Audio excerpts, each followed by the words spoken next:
את יום השבת נקדשו. Shalom, queridos Sabrim y Javerot, bienvenidos a un video más de Parashat HaShavua en koltusefarad.com. Hoy con la sexta alía de Parashat Shemot, la cual se encuentra en el capítulo 4, versículos 18 al 31 del libro de Shemot, del libro del Éxodo. Y en esta alía, Moshe sale de Midian y llega a Egipto para cumplir su misión. Pero no es tan sencillo, ocurren varias cosas. Se despide de Yitro, toma a Tziporá, Dios se le aparece, le dice a la gente que te quería haber muerto, ya ellos no están, puedes volver a Egipto tranquilamente, toma a su esposa, a sus hijos, los pone sobre el burro y se dirige a Egipto. Y ahí pasan dos cosas. Dios por un lado le revela cómo va a suceder, cómo va a ser el intercambio entre Moshe y el faraón. Esto ya había ocurrido hace dos aliot. La primera presentación es bastante más fluida de lo que acaba siendo la historia. Aquí Dios comienza a decir, la cosa no va a ser tan fácil. Tú tienes que decirle al faraón que Israel es mi hijo primogénito, él se va a negar, yo tendré que intervenir y finalmente morirá su primogénito. Dado que él no quiere dejar salir a mi primogénito, mataré a su primogénito. Ese es el intercambio, bueno, el mensaje que recibe Moisés de Dios. Y luego tenemos esos versículos que son posiblemente uno de los más extraños de toda la Torá, donde en el camino a Egipto Dios interviene, Dios aparece, o como dice el Targum, un ángel de Dios aparece y quiere matar a alguien. Y Tziporá reacciona, toma un pedernal, circuncida a su hijo, toca con el prepucio los pies de alguien y dice, he aquí que tú eres mi esposo de sangre. Y con esto el peligro desaparece. Una escena muy extraña, en varios sentidos, ya vamos a verla en detalle. Y finalmente Dios manda independientemente a Aarón, se encuentran en el monte Sinaí, Behar HaElohim, en el monte de Dios. Moisés intercambia toda la información y luego van a los ancianos de Israel, les presentan los portentos que Dios ha enseñado a Moisés. Aarón habla, esto conecta muy bien con la pasada alía de Shemot, donde hablamos de que tal vez Moisés no hablaba muy bien el hebreo, y termina la alía en un momento muy positivo, que se va a desbaratar en la séptima alía de Shemot, donde el pueblo se regocija de que Dios finalmente ha mandado a alguien a liberarlos, y todos se prostran al piso en gratitud. Concentrémonos en el versículo 24 al 26, posiblemente una de las historias más extrañas de todo el Tanaj. Dice, Vayhi vaderech bamalón. Y aquí en el camino de Midian a Egipto, en la posada, Vaivgashehu Adonai. Y se encontró con él Dios. Estos mifgashim, estos encuentros con Dios, a veces suelen ser traumáticos. Ese es el mismo verso que se habla cuando Jacob lucha con el hombre, que habíamos visto ya en Parashat Vaishlach. Vaivakesh hamito. Y buscó matarle. ¿A quién? ¿A quién busca matar? Entonces aquí, si vamos a los Mefarshim, tenemos una inmensa diversidad de opiniones. Tenemos el campamento de aquellos que dicen que el que quiere, la persona que está aquí en riesgo es Moshe. Rashi dice que es así, Ibn Ezra dice que es así, Seforno, Hisekuni, todos dicen aquí la persona en peligro, aquella persona que quiere matar a Dios es Moshe. Pero vemos que aquí la oración no tiene un sujeto claro. Y el Talmud, en Masejet Nedarim, página 32a, en boca de Rabbi Shimon ben Gamliel, dice, no es Moshe el que Dios quiere matar, sino Eliezer, el segundo hijo de Moshe. En esto está de acuerdo Rabbi Abraham ben Arambam, Rabbi Hananel, Rabbi Shmuel ben Hofni Gaon, que es uno de los Geonim de Babilonia, que es citado por Ibn Ezra.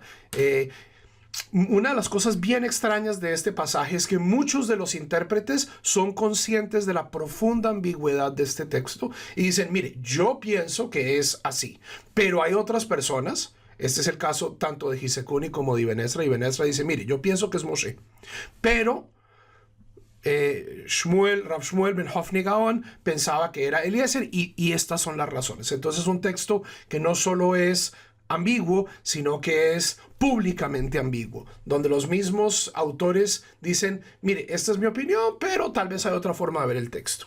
La primera pregunta, ¿quién está en peligro? La segunda pregunta, ¿por qué? ¿Qué motiva a Dios a hacer esto? Y aquí hay dos campos. Aquellos que dicen de manera llana, Moisés fue perezoso o ignoró la mitzvah de circuncidar a su hijo al 8º día. Ok, entonces se presenta que cuando Moshe recibe esta instrucción de bajar a Egipto, acaba de nacer Eliezer y dice, bueno, puedo circuncidar a mi hijo, en cuyo caso pues tenemos que esperar, o puedo no circuncidar a mi hijo y tomar y salir de Egipto. Moisés escoge lo segundo y por esto es castigado. De esta opinión es Rashi, Ibn Ezra, Sefor nos dicen de manera explícita, Moisés tuvo un lapsus en que era más importante. Dice, más importante llegar a Egipto que circuncidar a mi hijo. Hay un midrash de Rabbi Yossi, el Tana de Rabbi Yossi, que es traído en Masejet Nedarim, en esta misma página 32, que dice, no, Haz Shalom, que Moisés iba a ignorar la mitzvah. El problema es que se ocupó de Bamalón, ¿cierto? Primero se aseguró de que la gente estuviera bien, de que la gente, o sea, de estar en una posada, en vez de hacer la mitzvah donde tocaba. Entonces no es una cuestión de que Moisés ignoró la mitzvah o postergó la mitzvah de una manera consciente, sino un lapsus en su orden de valores. Esto es algo donde Gisekuni también trae este midrash de Rabbi Yossi, que también es traído por Rashi. Las preguntas siguen abundando. Cuando ya Tzipora interviene y corta el prepucio, dice que toca con el prepucio los pies. ¿De quién? Hay quienes dicen que son los pies de Moisés, hay quienes dicen que son los pies del niño, hay quienes dicen que son los pies del ángel. Porque todo el mundo, a partir del Targum, el Targum Onkelos, dice, no, por supuesto no es Dios inmediatamente interviniendo, sino es un ángel de Dios, y este prepucio, de cierto modo, espanta al ángel. Entonces, un texto tremendamente ambiguo, que puede ser leído de muchísimas maneras. Y a pesar de que nuestra tradición nos presenta esta inmensa riqueza interpretativa, a mí hay dos cosas que no me satisfacen de estas interpretaciones.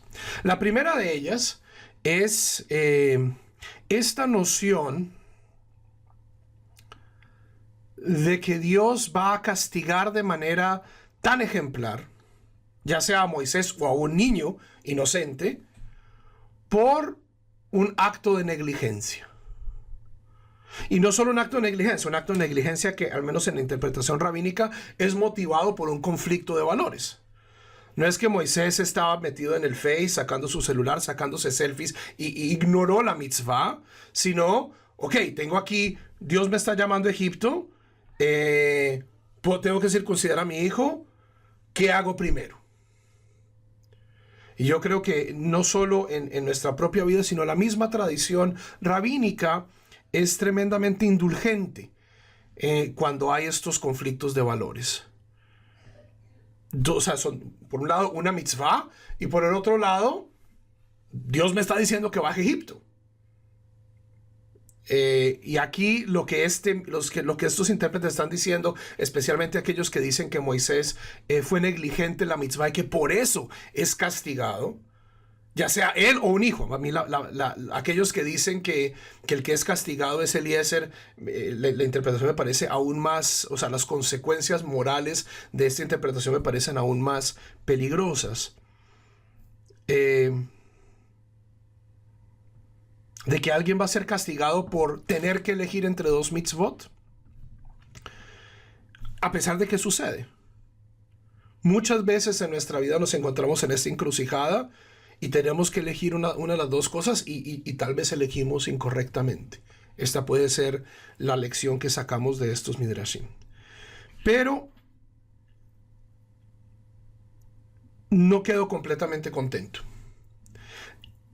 ¿Por qué? Porque la segunda cosa que me molesta de estos midrashim es que asumen, y eso es una presunción muy común en los midrashim, de que Moisés incluso sabía que tenía que circuncidar a su hijo. Y esto, o sea, especialmente cuando hemos estado viendo esta figura de Moisés como el extranjero. Moisés como aquella persona que no creció en el judaísmo, que no creció dentro de una comunidad judía, que creció y se desarrolló espiritualmente en ambientes muy diferentes al judaísmo. La noción de que él tenía que, pues sí, o sea, él es circunciso. Esto es claro porque pasa al menos los primeros meses con sus padres. Pero esta noción de que es una mitzvah tremendamente importante para un israelita ser circunciso es... o sea, no me parece que fluya naturalmente el texto, especialmente porque muchísimos egipcios también eran circuncisos. Y quiero proponer mi propio midrash. Y esto es una técnica midrashica muy utilizada por los rabinos que se llama Semihut Parashiot. Justo antes de este tremendamente confuso episodio, tenemos este diálogo, esta comunicación entre Dios y Moisés. Versículo 23 dice, Va omar eleja, y te diré, Shalach et beni, ve'yavdeni. Esto es Dios diciéndole a Moisés que le diga al faraón, he aquí, envía a mi hijo para que me sirva, vatemaen leshalejo, y él se rehusará a enviarlo.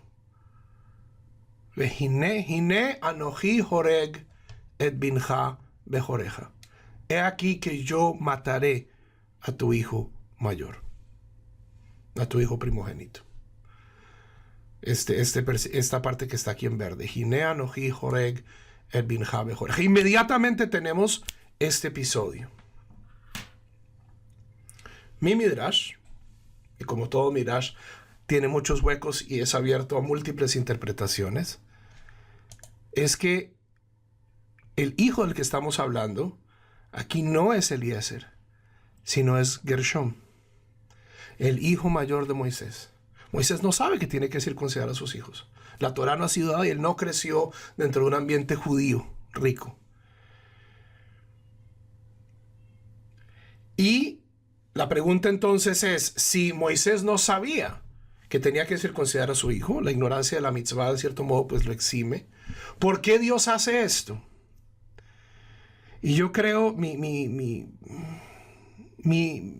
intuición es de que aquí lo que está sucediendo es una conexión entre este discurso y este episodio. Moisés va a tener que decir al faraón, he aquí que Dios va a matar a tu hijo primogénito. Si yo, que es un castigo muy fuerte, con las consecuencias emocionales muy profundas. Y yo creo que lo que Dios está haciendo aquí es dándole a Moisés una prueba. Esto es lo que se siente cuando tu hijo primogénito, cuando tu hijo puede ser Eliezer también, no necesariamente tiene que ser Gershom, pero esto es lo que se siente cuando tu hijo está al borde de la muerte. Esta es la dinamita que estamos manejando con el faraón. Y esta es una lección, en mi opinión, profundamente sabia, especialmente para aquellos que tenemos posiciones de liderazgo, como padres, como maestros, como jefes. Cuando yo castigo a alguien, no es bueno dar castigos que yo mismo no haya experimentado. ¿Por qué? Porque yo no sé las consecuencias terribles de un castigo. Solo cuando yo he vivido en carne propia las dificultades de un castigo, puedo yo de cierto modo administrarlo con responsabilidad. Si no hacemos eso, corremos el riesgo de volvernos sádicos. Yo sé cuánto duele este castigo. Yo sé internamente lo que significa que amenacen a mi hijo, o que Dios amenace a mi hijo de muerte. Y Moisés entra a este proceso de la liberación del pueblo de Israel con esa conciencia. Rashi, en un comentario posterior, dice que cuando Tzipporá toma el prepucio y lo pone en los pies de alguien, no sabemos exactamente de quién, es como cuando se cubren los dinteles de la puerta con la sangre del Cordero Pascual. Es decir, este episodio es de cierto modo un pre-Pesaj. Es un Vorspeis, como se dice en Yiddish, es una pruebita de lo que se viene. ¿Para qué? Para que Moisés no llegue, ya recordemos en la tercera o cuarta aliada de esta parashá, que Moisés le está dando estos poderes a Moisés. Pero poder sin empatía puede llegar a ser abusivo. Entonces, he aquí que me parece que una forma diferente de leer este episodio es: Dios está preparando emocionalmente a Moisés para lo que se viene. ¿Para qué? Para que cuando Moisés tenga que hacer esta decisión terrible, porque no es una decisión que yo creo que nadie pueda tomar con alegría o con gusto, incluso para liberar a un pueblo oprimido, incluso para rectificar una gran tragedia, llegar y utilizar esta terrible plaga. Yo creo que Moisés llega a esto con una noción bastante más compleja que evita que Moisés caiga en excesos de crueldad. Para Kol Tuv Sefarad se despide el rabino Juan Mejía. Shalom.